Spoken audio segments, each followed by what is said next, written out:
So I am very pleased to introduce my next two guests, David Suzuki and Jeff Rubin. They are launching today their End of Growth tour. So this is a very exciting thing. They'll be taking off to a number of cities across Canada, but this is their first stop. After they met for the first time earlier this year in Vancouver, David and Jeff realized that they share a belief that a sustainable future can only be found at the intersection of ecology and economics. Following this, the End of Growth tour was born. I'd like to tell you first a little bit about each of them. Jeff Rubin is the author of Why Your World is About to Get a Whole Lot Smaller. It is a #1 national bestseller and the Canadian Business Book of the Year. Jeff was the chief economist and chief strategist at CIBC World Markets, where he worked for over 20 years. In his best-selling book, The End of Growth, Jeff Rubin shows us how the end of cheap oil equals the end of growth and the end of easy answers to renewing prosperity. But is it all that bad? Research shows that some of the most contented people on the planet live in places with no growth or slow growth GDPs. Consumption does not guarantee happiness. Good or bad, Jeff writes, the end of growth is the new reality. Our world is not only about to get smaller, our day-to-day lives are about to be a whole lot different. David Suzuki. He is an award-winning geneticist and broadcaster. David is familiar to audiences around the world as host of CBC TV's long-running series, The Nature of Things. From 1963 to 2001, he was a faculty member at the University of British Columbia, and he's currently Professor Emeritus. He has authored over 40 books, and he's widely recognized as a world leader in sustainable ecology. David has received numerous awards for his work, including a UNESCO Prize for Science, a United Nations Environment Program Medal, and he is also a Companion of the Order of Canada. He has 28 honorary doctorates from universities in the USA, Canada, and Australia. In his most recent title, David Suzuki explores the interconnectedness of the world's myriad environmental challenges. The solutions are there, he argues. We just need the will to act together to bring about change. Everything under the sun includes the latest scientific findings and examples of the positive actions that people are taking today towards protecting what we have. Underpinning it all is the recognition that Earth gives us everything we require to live, under a sun that provides the energy to produce food, transport, and all of our modern conveniences. Please join me in welcoming Jeff Rubin and Dr. David Suzuki.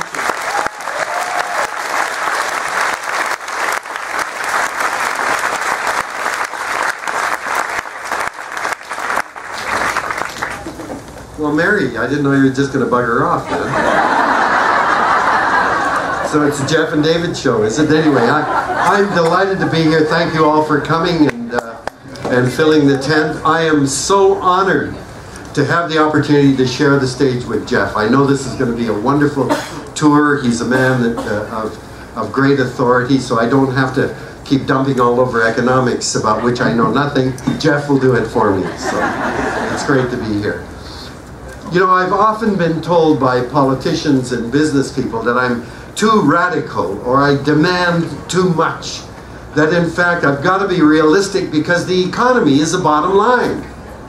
And this has always puzzled me because it seems to me that they don't understand the very word economy is based on the Greek word ekos, meaning household or domain. Economics is the management of home. Ecology, based on the same word, is the study of home. Ecologists try to determine the principles, the laws, the conditions that enable a species to flourish and survive.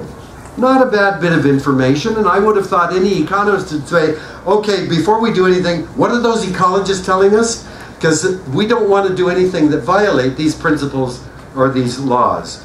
But instead, we elevate economics above the very concepts that we understand about survival.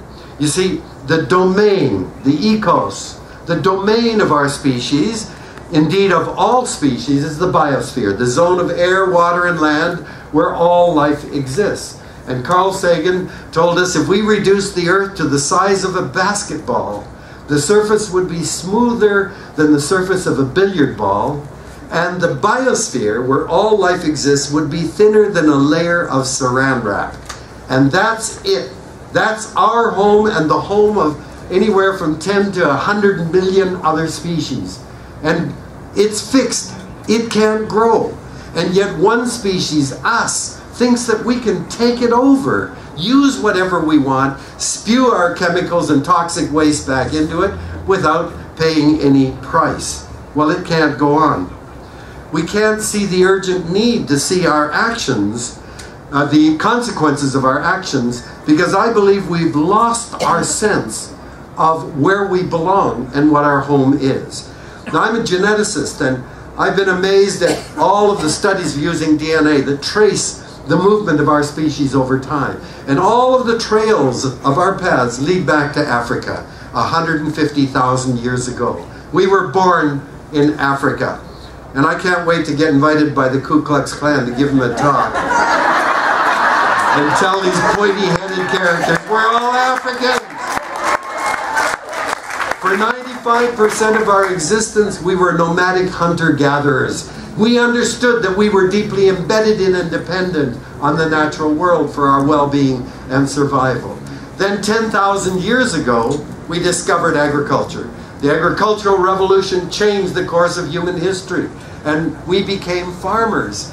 And farmers understand very well that weather and climate affect our lives and our futures. They understand the amount of snow in the winter is related to how much moisture is there in the soil in the summer. They know that insects are vital for pollinating flowering plants. Certain species of plants take nitrogen from the air and make fertilizer in the soil. Farmers know that we are dependent on nature. But in only 100 years now, we've shifted from being primarily concerned with farming to being big city dwellers. And in a big city, our primary focus becomes our jobs. And we forget that we're a part of a much bigger system. And suddenly we've changed in our relationship with the earth, not only not seeing our dependence on nature, but our population has exploded. I was born in 1936. When I was born, there were just over 2 billion people on the planet. In my lifetime, the population has increased by more than 300%. That's unprecedented. Our population is skyrocketing. At the same time, our technological power has exploded, and we now can probe to the depths of the earth, up into the highest mountains. We can use whatever we want, wherever we find it on the planet, and we have been afflicted with an incredible appetite for stuff. We're no longer citizens with responsibilities. We're consumers. That's how we're seen by our governments. We're consumers. Our job is to keep the economy growing by consuming more stuff. And of course, we have a global economy now that exploits the entire planet for raw materials and dumps our wastes all over the world. And when you add that all up together, we have become a new kind of force on the planet. We're changing the chemical, the physical, and biological features of the planet on a geological scale. That's why the Nobel Prize winner, Paul Crutzen, has called this the Anthropocene epoch, the age of human beings, when we are altering the planet like a geological force. And we are undermining the life support systems of the world. And our problem now is, we understand that we live within a world constrained by laws of science. In physics, we know the speed of light is the fastest we can go. We can't build a rocket going faster than that. We know the law of gravity. We know the law of entropy. Means you can't build a perpetual motion machine. We understand that. That's dictated by physics. In chemistry, we know there are diffusion constants and reaction rates and properties of atoms that dictate the kinds of reactions and molecules that we can synthesize. We know that. Chemistry tells us that. And in biology, we know the fact that we are animals. And I gave a speech in Austin, Texas a few years ago, and there were a lot of kids in the audience. I said, now if you remember one thing, kids, remember from my speech, remember we are animals. Man, did their parents get pissed off at me. Don't call my daughter an animal, we're human beings. We forget that we are biological beings, and as biological creatures, What is the most absolutely important, the most precious need that we have? The moment every one of us left our mother's body, we needed a breath of air. That breath was to inflate our lungs and announce that we have arrived. And from that moment on, 15 to 40 times a minute, we need air to the last breath we take before we die. And yet we treat the atmosphere as a chemical dump to pour it in. We have a prime minister who has childhood asthma. Do you not think he'd understand what we put into the air has direct consequences for us? We need air. We need water. Every one of us is at least 70% water by weight. We are a big blob of water with enough organic thickener we don't dribble away on the floor. Water is our most precious thing. And we need the earth because that's where our food comes from. Every bit of our food was once alive. And all of the energy in our bodies comes from photosynthesis. Plants capture sunlight, convert it into chemical energy that we then get by eating the plants or eating the animals that eat the plants. And finally, what keeps the planet habitable for us is the diverse array of living species on the planet. Those are our most fundamental needs for our very survival and our health. And they are undeniable that science dictates that. But what happens? We think that we are so smart now that we invent things like boundaries around borders, around our property, around our cities, our provinces, our country. We go to war, we will kill and die to protect those borders. But you know what? Nature doesn't give two hoots about borders. You know, I think of salmon in British Columbia. Born in British Columbia, streams go through the Alaskan Panhandle, up along Alaska to the coast of Japan. And the Japanese, the Alaskans, and the British Columbians all claim those are our fish. The fish don't give a damn about who they belong to. They do their thing. But boy, do we take those boundaries seriously. And then we create things like capitalism, economics, corporations, markets. My God, you'd swear these things were forces of nature. We invented the bloody things. You know, I was talking to Preston Manning a few years ago, and he seemed to be perfectly normal until I suddenly... No, I mean, we were having a good conversation, and then I said, well, you know, the market. The minute I said the market, he went, the market. Oh, the market. Free the market. Hallelujah, the market. Let the market... What the hell? We invented the goddamn thing.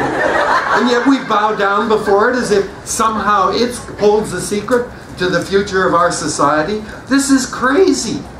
We cannot change the laws of nature. The only thing we can change is the things that we invent.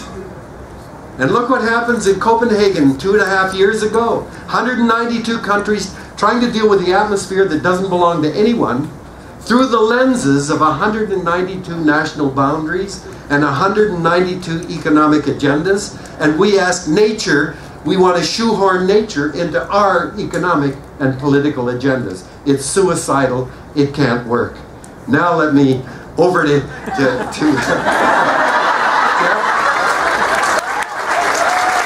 Thank you very much.